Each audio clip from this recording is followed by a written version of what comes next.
आगरा में जैतपुर के कुश्ती दंगल में मंगलवार को शिरकत करने आए सपा के राष्ट्रीय महासचिव शिवपाल सिंह यादव केंद्र और प्रदेश सरकार पर जमकर बरसे। कहा कि हार के डर से सूबे की योगी सरकार जिला पंचायत चुनाव टाल रही है। उन्होंने केंद्र और प्रदेश सरकार पर वादा खिलाफी का आरोप लगाते हुए कहा कि दोनों सरकारों को 10 साल हो गए, कोई काम किया नहीं, कोई वादा पूरा नहीं किया। दोनों सरकारों ने देश और प्रदेश को लूटा है।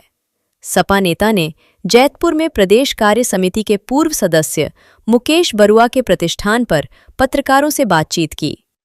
पंचायत चुनाव को लेकर बनी संशय की स्थिति पर उन्होंने कहा, पंचायत चुनाव समय पर होने चाहिए।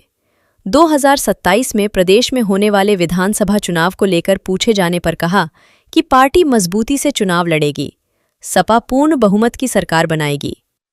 शंकराचार्य अविमुक्तेश्वरानंद पर दर्ज हुई प्राथमिकी पर उन्होंने कहा कि पहले तो शंकराचार्य का अपमान हुआ था, गंगा नहा नहीं सके, उनके शिष्यों की पिटाई की।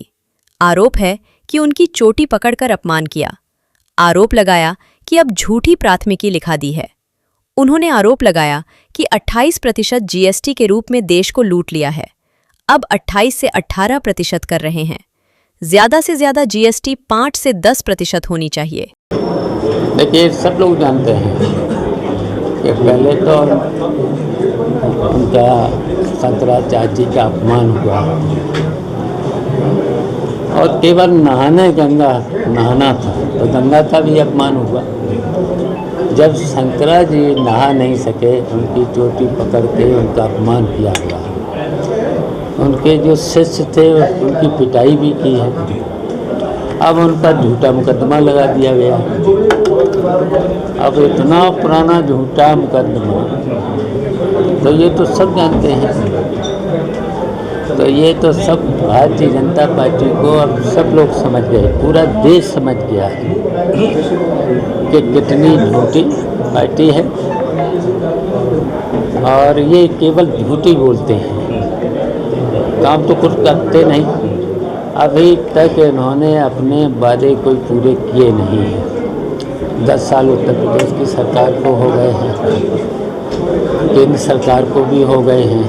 इन्होंने अपने कोई भी वादे पूरे नहीं किए हैं और इन्हें पूरे देश की जनता को, उत्तर प्रदेश को भी लूटा है, टैक्स में लूटा है, जीएसटी में लूटा है। अब कम कर रहे हैं। सो भी इतनी है कि अच्छा कितना टैक्स लोगे जनता से? ज़्यादा से ज़्यादा टैक्स लेना चाहिए इनको 5% और ज़्यादा लेना है 10%।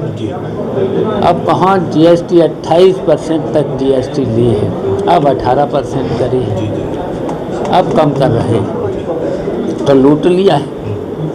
दोनों डिप्टी सीएमओ को ऑफर दिया अखिलेश जी ने, 100 विधायक लाओ सरकार बनाओ, क्या कहना चाहिए? चलिए, जब राष्ट्रीय अध्यक्ष जी ने कहा है, और वैसे तो जानते ही हो, दोनों डिप्टी मिनिस्टर की अपने विभागों में चल नहीं रही है, ट्रांसफ़र नहीं करा सकते हैं, क्लर्क के ट्रांसफ़र नहीं करा सकते, यहाँ तक कि चपरासी का ट्रांसफ़र अपने विभाग में नहीं करा सकते हैं। विधायकों में नाराजगी, ब्राह्मण विधायकों ने पहली मीटिंग की, उसके बाद लोधी समाज के विधायकों ने मीटिंग की, लगातार इस तरह की जाति विधायक करते हैं। इस सरकार में देखो, विधायकों की कोई सुनवाई नहीं है और पूरी सरकार भ्रष्टाचार में लिप्त है, पूरी सरकार। आप देख ही रहे हो, हर विभाग में कितना भ्रष्टाचार लूट रहे हैं और कहीं विधायकों की सुनवाई हो नहीं रही है, तो विधायक तो फिर नाराज होंगे। यूजीसी को लेकर भी कहीं ना कहीं सबर समाज नाराज है, तो क्या स्टैंड अप पार्टी का इस पूरे मामले में? तो वो बोल ही दिया है, हमारे राष्ट्रीय अध्यक्ष जी ने बोल दिया है, किसी निर्दोष का अपमान नहीं होना चाहिए, गलत फंसाना नहीं चाहिए, तो ये तो बोल ही दिया है उन्होंने। तो क्या तैयारी? 2027 भी नज़दीक है चुनाव, अब 2027 में हमारे कार्यकर्ता लगे हुए हैं, हमारा संगठन तैयार है और बस चुनाव लड़ेगा और देखना आपकी बार बहुमत की सरकार बनाएंगे। पंचायत चुनाव को लेकर असमंजस की स्थिति है। पंचायत चुनाव समय से होना चाहिए, लेकिन लग नहीं रहा है। क्या कारण लगता है इसका, क्यों नहीं कराना चाह रही है, डिले क्यों हो रहा है ये?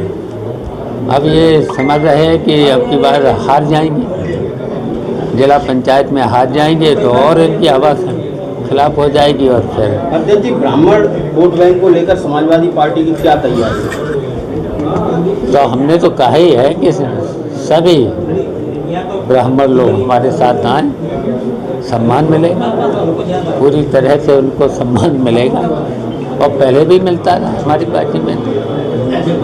बहुत बहुत